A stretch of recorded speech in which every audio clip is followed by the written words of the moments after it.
Se acordarán ustedes que hace menos de 8 años surge muy fuerte el concepto del calentamiento global, mucho más agudo que otras veces, y empieza a generarse una conciencia mundial en torno a las posibilidades de falta de agua, de que haya una desertificación de muchos terrenos y todo lo demás.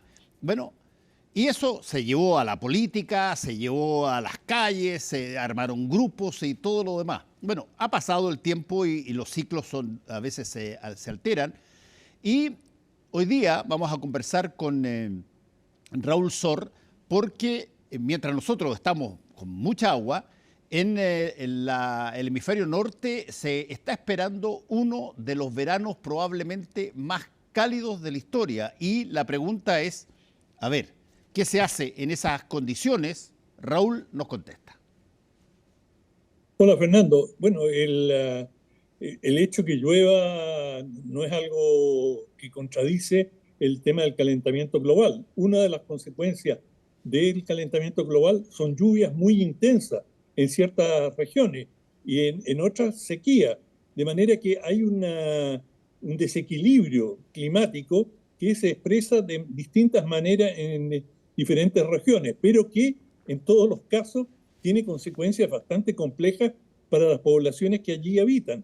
Y lo que se respecta a este año, que termina ahora en junio, ha sido el año más caluroso que se ha registrado en la historia desde la Revolución Industrial y básicamente desde 1850, en que hay registros. Este es el verano, el año, los 12 meses más calurosos que se han vivido.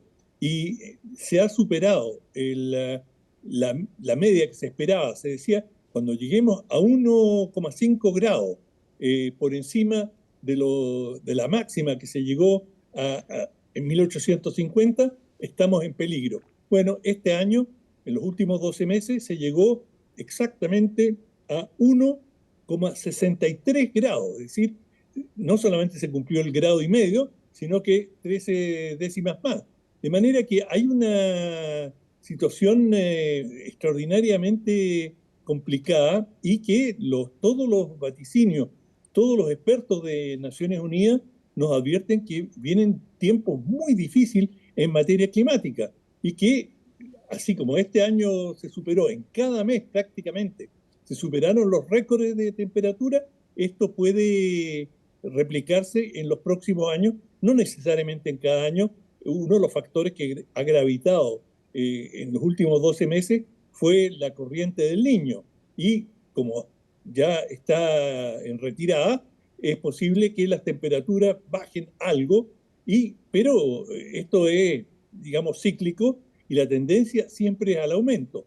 De manera que hay una gran preocupación. Y esto ocurre, paradojalmente, Fernando, cuando los verdes han sufrido un revés de proporciones en las elecciones al Parlamento Europeo. Y los verdes, hasta cierto punto, la preocupación por el tema climático la comparten prácticamente todas las fuerzas políticas. Nada más que los verdes han jugado un poquito el papel, por decirlo coloquialmente, de Pepe Grillo, es decir, de la conciencia y de estar permanentemente recordando que hay una amenaza, y ellos se han hecho los portaestandartes de este tema, también de otros, pero principalmente del calentamiento global. Y es curioso que en un año, como estoy reseñando, tan importante y tan grave, ellos hayan sufrido este gran revés. Naturalmente, hay otras razones que lo explican, de las cuales podemos hablar más adelante. Ahora, Raúl, yo me recuerdo y he conversado con varias personas acá, expertos en meteorología y personas que han observado distintos años de esta situación, y todos de alguna manera coinciden en que el hemisferio sur mira al hemisferio norte en sus épocas de verano o invierno, porque hay una cierta coincidencia en lo que le pasa a ellos en el verano. Eventualmente va a significar que cuando llegue el verano en el hemisferio sur también se va a calentar mucho este hemisferio. Uno mira las cosas que pasan en el hemisferio norte y claro, está acá y está lloviendo y todo lo demás, pero según lo que dicen varios expertos, eso es un aviso anticipado de lo que eventualmente se puede encontrar cuando nosotros estemos en verano. ¿Tú has escuchado algo de eso? Sí, hay alguna coincidencia o un efecto reflejo entre los dos hemisferios, pero no es matemático. Pero sí, sin duda que uno puede inferir ciertas conclusiones o tener algunas señales de cómo viene la mano.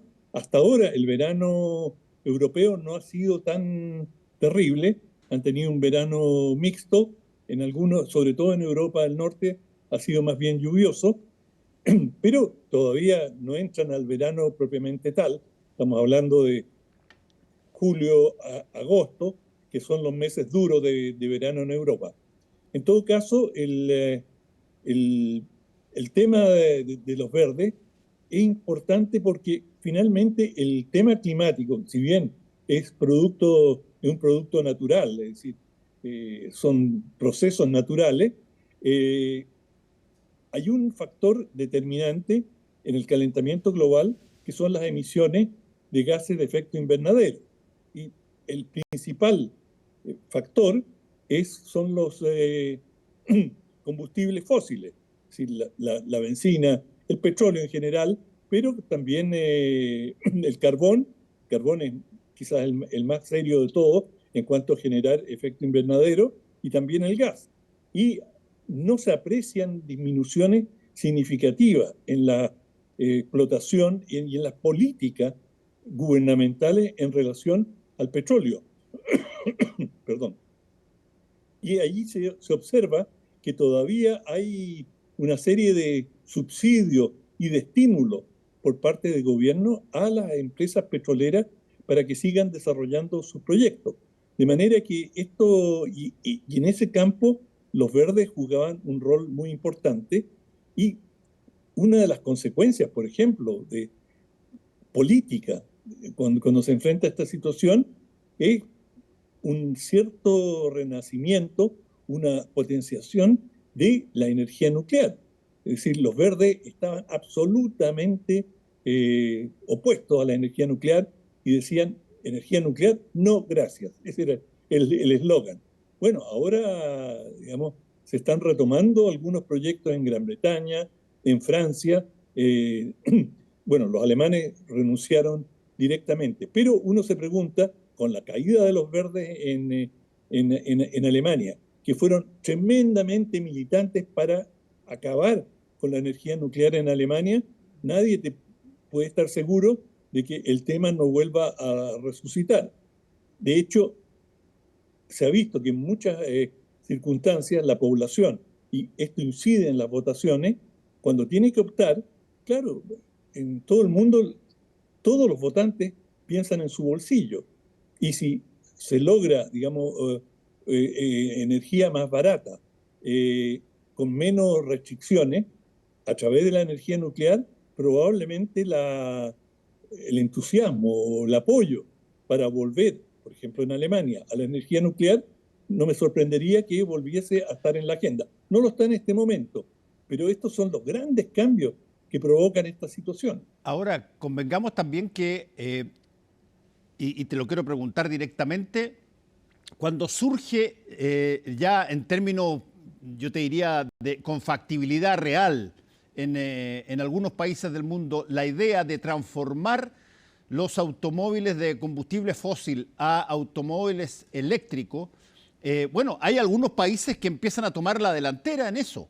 Y eso se veía como un avance, pero entiéndeme, tremendo respecto de no solamente enfrentar el calentamiento global o las emisiones y todo lo demás, sino que además tenía las posibilidades de generar toda una nueva cultura asociada a un mejor estado del clima y del tiempo, ¿Qué tanto de eso ha ido avanzando, Raúl? Mira, es muy interesante el tema que plantea.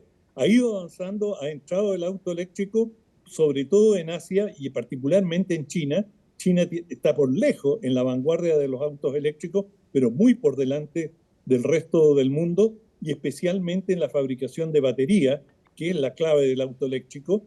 Y en ese sentido, es llamativo que el primer país que puso barrera al ingreso de automóviles y batería China fue Estados Unidos, en gran medida protegiendo a su propia industria que está bastante atrasada. Han hecho avances, pero comparado con China están muy atrás y prácticamente le han puesto un arancel del 100% a los automóviles eléctricos chinos, que es lo mismo que decir no pueden entrar.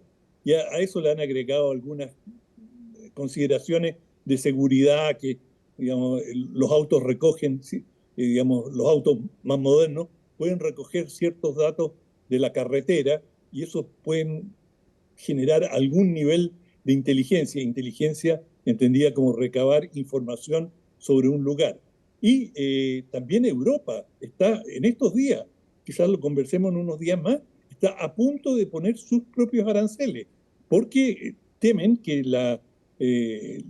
los autos chinos eléctricos, que vienen a precios muy competitivos y de una cierta calidad técnica, sobre eso no tengo información precisa, pero que son tremendamente competitivos, podrían afectar muy seriamente a la industria automotriz europea.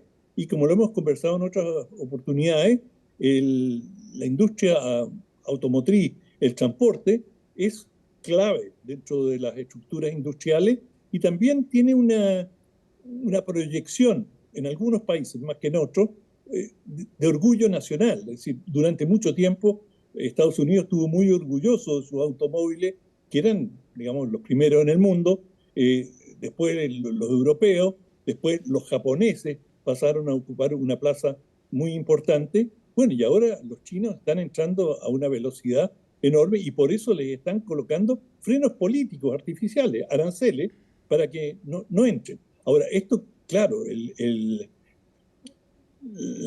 desarrollo de la industria de vehículos eléctricos es un paso enorme y deseable para combatir los efectos del cambio climático y específicamente el calentamiento global, es decir, disminuir las emisiones de CO2 hasta donde sea posible. Y uno lo ve en Santiago, uno ve la diferencia que han hecho los buses eléctricos importados de China en la baja de emisiones y de ruido. En Santiago ya hay estudios sobre eso y es significativo. Y eso, si se pudiera replicar en todo el mundo, da lo mismo cuál es el fabricante, por cierto que va a ayudar y tarde o temprano esa tecnología se va a imponer. Veremos quién la Sí, domina y quién es el más fuerte en ella, pero sí. esa es la cara del futuro. Mira, no me recuerdo exactamente si la cita que te voy a decir es de Marshall McLuhan, el comunicólogo, probablemente el científico asociado a temas de comunicación, uno de los más importantes del mundo, un canadiense, o fue Jacques Ellul, el francés. Pero la frase sí me acuerdo, que decía, toda nueva tecnología hace que la tecnología que es reemplazada adquiera características de reliquia. Y desde ese punto de vista, yo entiendo cuando hay tanto valor en torno a el statu quo en materia de combustión, lo que estamos, hay una defensa de eso respecto de las nuevas intenciones, porque, claro, tú tienes que crear una tecnología asociada a un automóvil en términos eléctricos que no te haga perder ni la comodidad, ni la capacidad de llegar a una hora razonable, ni la capacidad de cargar, qué sé yo, los bultos o las maletas que tú puedas tener o que puedas ir con gente, para que eventualmente se entienda de que hay un reemplazo, así como el caballo se fue reemplazado por el automóvil.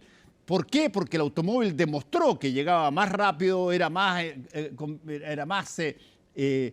seguro, tenía, Y confiable.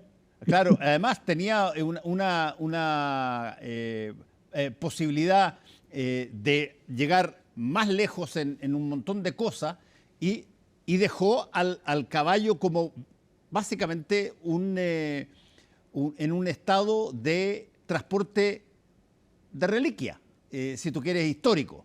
En ese sentido, la última pregunta que te quiero hacer tiene que ver con un poquitito eso. Hay mucha discusión al interior de los países que, por ejemplo, tienen las competencias y tienen las capacidades para generar vehículos eléctricos o vehículos propulsados de otra manera que no sea combustible sólido. Una gran discusión porque eventualmente alguien va a tener que perder parte del dominio que tenía. Exactamente, y eso es precisamente la gran pugna que existe entre Estados Unidos y China y que ha llevado a tomar estas medidas proteccionistas por parte de Estados Unidos. Pero a la larga, esto, digamos, tú no puedes tapar el sol con un dedo. Como tú lo señalaste, una tecnología que resulta más competitiva y más eficaz para los usuarios se va a terminar imponiendo, más aún si resulta más barata y no tiene consecuencias ambientales. Por ejemplo, el caballo era un desastre el caballo en zonas urbanas, porque los caballos naturalmente defecan. Entonces, todas las narraciones que uno lee del siglo XIX en las ciudades eran una inmundicia, es decir, el olor, las moscas, y eso era producto de los caballos. Es decir, una cosa es un caballo en el campo que todavía se utiliza, y, digamos, ese es su medio natural, pero caballo sobre pavimento no se da bien. Pero, en fin, eso es un aspecto anecdótico. Lo mismo ocurre con autos que emiten CO2. Imagínate como lo estamos viendo en Santiago, cuando tienes buses que no emiten, que no hacen ruido. Bueno, es una bendición. Y por supuesto que los usuarios vamos a preferir ese tipo de vehículos que mejoran la vida en nuestras ciudades. Y eso se va a dar en forma automática. ¿Quién lo va a hegemonizar? Ahí está la apuesta. Ahí está la discusión del futuro. Gracias, Raúl, que te vaya bien. Igual, chao. Chao. Hacemos una pequeña pausa y volvemos con el Ojo Clínico.